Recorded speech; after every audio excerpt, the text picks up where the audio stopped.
Assalamualaikum warahmatullahi wabarakatuh.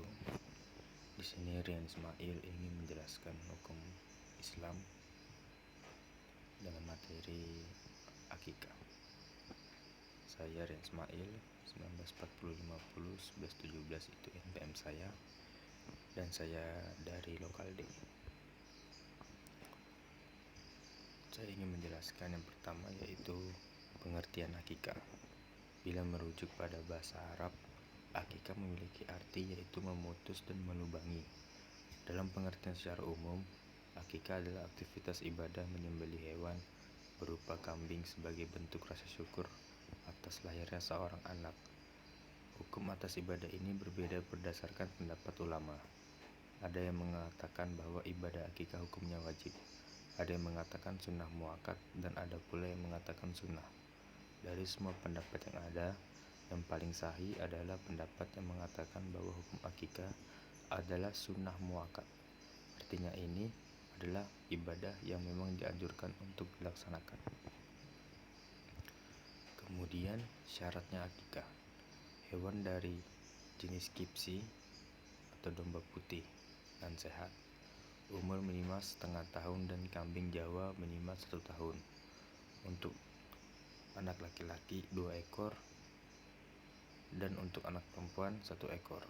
Tetapi jika tidak mampu, maka 1 ekor kambing untuk akikah anak laki-lakinya juga diperbolehkan dan mendapat pahala. Syarat kedua, hewan yang digunakan untuk akikah haruslah dalam kondisi yang sehat, tidak cacat, tidak kurus, dan cukup umur untuk disembelih. Syarat terdapat gambar di samping.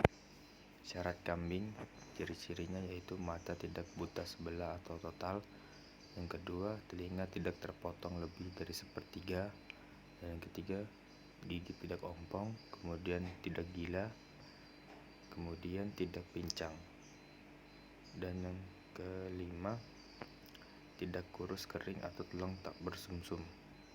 Cukup umur atau 1 tahun, jantan atau betina yang tidak sedang hamil. Yang kedelapan, ekor tidak terpotong lebih dari 1/3. Dan kemudian saya ingin menjelaskan waktu pelaksanaan akikah. Waktu pelaksanaan akikah itu di hari ke-7 setelah kelahiran.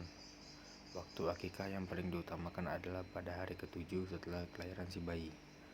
Acara akikah juga dibarengi dengan pemberian nama bayi dan pencukuran rambut. Pendapat ini didasari oleh hadis yang berbunyi setiap anak tergadai dengan akikahnya. Maka pada hari ke-7 disembelihlah hewan, dicukur habis 1 rambutnya dan diberi nama. Hadis riwayat Ahmad. Menurut ulama golongan Malikiyah, apabila orang tua tidak mengakikah anaknya hingga melebihi di hari ke-7, maka tanggung jawabnya untuk mengakikah menjadi gugur. Singkat kata, akikah hanya boleh dilakukan di hari ke-7. Di hari ke-7, ke-14, dan ke-21 setelah kelahiran, golongan ulama Hambali memiliki pendapat berbeda dari Malikiyah. Mereka berpendapat bahwa akikah tidak harus dilakukan di hari ke-7. Apabila orang tua belum bisa melakukan akikah di hari ke-7, maka boleh mengundurkannya hingga hari ke-14 atau ke-21. Pendapat ini didasari oleh dalil akikah itu disembelih pada hari ke-7 atau ke-14 atau ke-21 harinya. Hadis riwayat Baihaqi dan Tabrani. Dan yang ketiga, sebelum anak balik, menurut ulama Syafi'iyah, akikah boleh dikerjakan kapan saja, baik di hari ke-7, ke-14, dan ke-21, ataupun hari-hari sesudahnya, asalkan anak tersebut belum balik. Apabila usia anak telah mencapai balik, maka tanggung jawab akikah oleh orang tua menjadi gugur. Kemudian dalil-dalil dari akikah. Dalil atas perintah ibadah ini adalah hadis Nabi SAW. Rasulullah SAW bersabda, semua bayi tergadaikan dengan akikahnya yang pada hari ke-7-nya disembelih hewan, diberi nama, dan dicukur oleh rambutnya. Sahih, hadis riwayat Abu Daud, Tirmizi, dan lain-lainnya.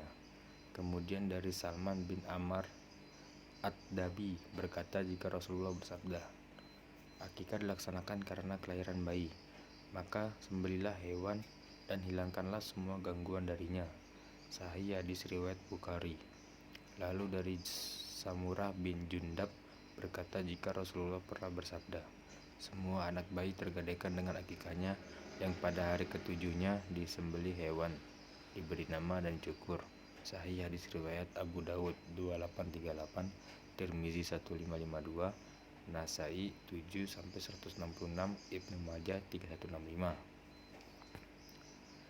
Kemudian hikmah dari akikah yaitu sebagai tanda rasa syukur kita kepada Allah karena telah mengaruniakan seorang anak. Yang kedua, untuk mengisyaratkan kepada masyarakat umum tentang anugerah yang dikaruniakan oleh Allah. Dan yang ketiga, untuk memuliakan kehidupan anak dengan perkara-perkara kebaikan. Dan yang keempat, mengeratkan hubungan silaturahmi antara ahli-ahli masyarakat dengan keluarga yang dikaruniakan anak. Dan yang terakhir, melahirkan rasa kegembiraan karena mendapat zuriat yang menepati sunnah Rasulullah. Terima kasih. Inilah presentasi saya dari Ren Ismail. Bila ada salah kata dan ucapan dan ada yang kurang dari presentasi saya, mohon dimaafkan. Wassalamualaikum warahmatullahi wabarakatuh.